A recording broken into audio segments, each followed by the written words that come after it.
What's going on, guys? It's Cliffy here. Now, before I get into the bulk of this video, if you do want to pick up a copy of Cricket Coach 2014 for yourself, use the links down below in my description for an exclusive 10% discount. Right, guys, today we're here. We're playing in about the last 2 days, so hopefully we'll be able to get through everything of this first test match against Sri Lanka. Now, that is not the best of starts. Alistair Cook gone for 7 of 54 deliveries, so that's not very good. As you can see down the bottom, we currently have a lead of 180. So hopefully we'll be able to bat through, as I said, most of day 3, and then probably, 2 sessions of day 4, and then look to probably declare with a lead of somewhere around 350, so that we can go and look at picking up a win in this first test. So all going well, we will be able to do that, and hopefully we can go and get some runs. Joe Root, he has been impressive. Still really trying to find, I think, his best position in the test team for me. At the moment, it's probably his opener because it means that we can either play another all-rounder lower down, or we can play another batter depending on how the wicket is playing. But it seems to be doing a good job, as I said, opening at the moment. And we'll probably look, as I said, to bat majority of this day, majority of day 4, and probably just, around maybe an hour and a half left to go until the close of play. Then we will look at going and possibly declaring, just so we can make sure that we obviously don't lose the game, because we don't want that by any stretch of the imagination. We do want to make sure that we can still pick up a victory. So, as you can see, slightly different side here today. Chopra was in for me in the last test. I'm not sure if I recorded that one or not, but he was dropped. That was really more of an experimental kind of thing, and have changed it around a little bit now. So we do have a few more bowling options, which is something that I did say we did not have enough of. So I believe now Bopara at 5, Johnny Bairstow at 6, Chris Wokes at 7, Bresnan, Broad, Anderson and Swan as the frontline bowlers. So there's definitely a lot of bowling there. Definitely a lot of options that we can go and use, and that will be very, very handy, especially heading into the final day on this pitch, where it doesn't look like it's going to break up and turn a hell of a lot. So we are really going to have to require the quick bowlers to get their job done. So Joe Root on 95, looking to go and pick himself up another 100, which is what he's done. It is only his second test 100, but already proving to be a very, very good find for the England team. So I think we probably already do have enough. The run rate, well, sorry, not the run rate, the runs required to win is now up above 370. So they have just taken the new ball, so we will use the new ball, but hopefully try and get some quick runs here.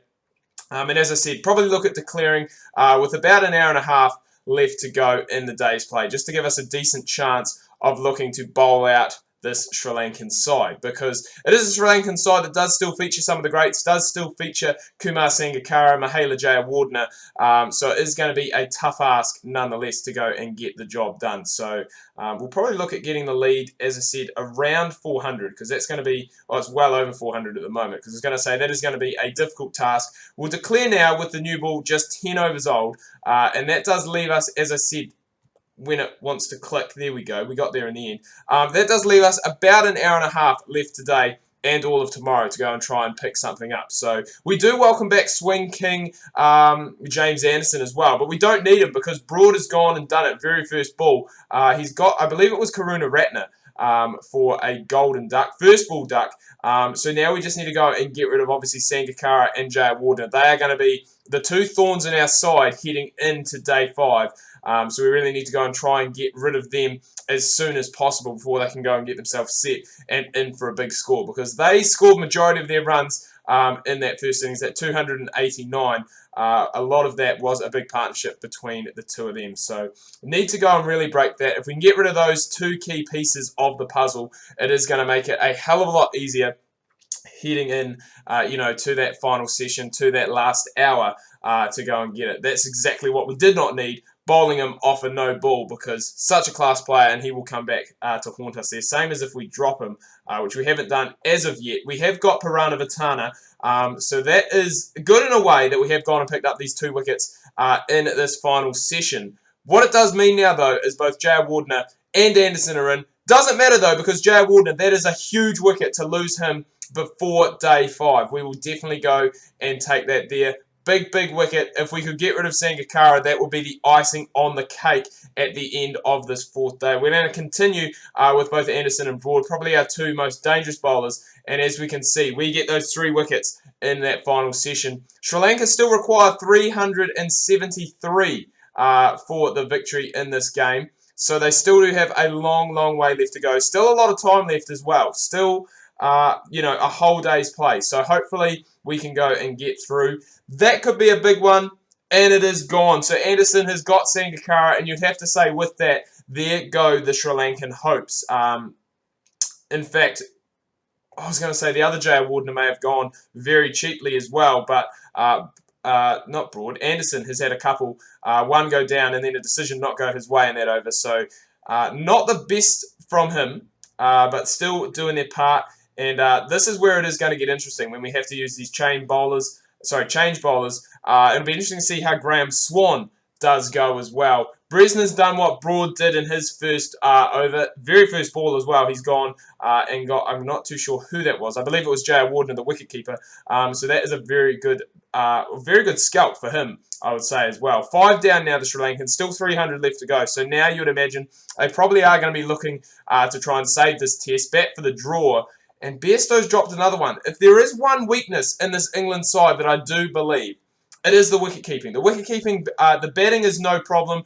The actual keeping is the concern. There are quite a few catches that go down that head into Johnny Bairstow or that head into someone at first slip. So, but as expected, now starting to run away with it.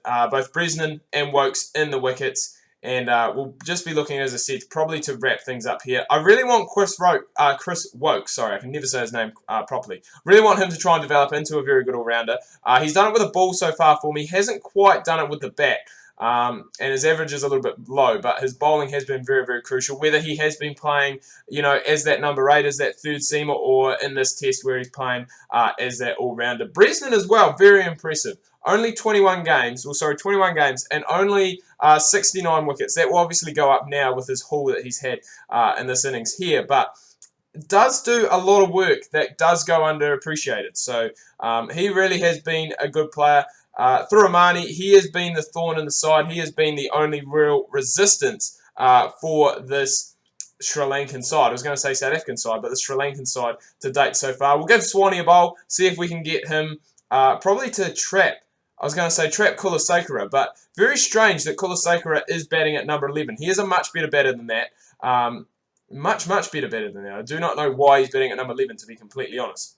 Because this is a guy who's scored, you know, about 4 or 5 one-day international 50s. Can't handle James Anderson, though, who's picked up his 307th Test wicket. England win the game by 225 runs. At the end of the day, you know, we probably could have got away with just batting the one time. But as you can see, Ian Bell back to form, 120 for him. Joe Root, 122 not out, and Ian Bell, 76 not out in the second innings. So he really has come back to form, and that is what we like to see. Joe Root, 71 as well in that first innings. And as we saw, Sangakkara, the lone hand in that 289 that was scored by the Sri Lankans. But anyway, guys, I'm going to wrap things up here. Do hope you've enjoyed this video. If you have, please remember to leave a like. If you are new, please do subscribe.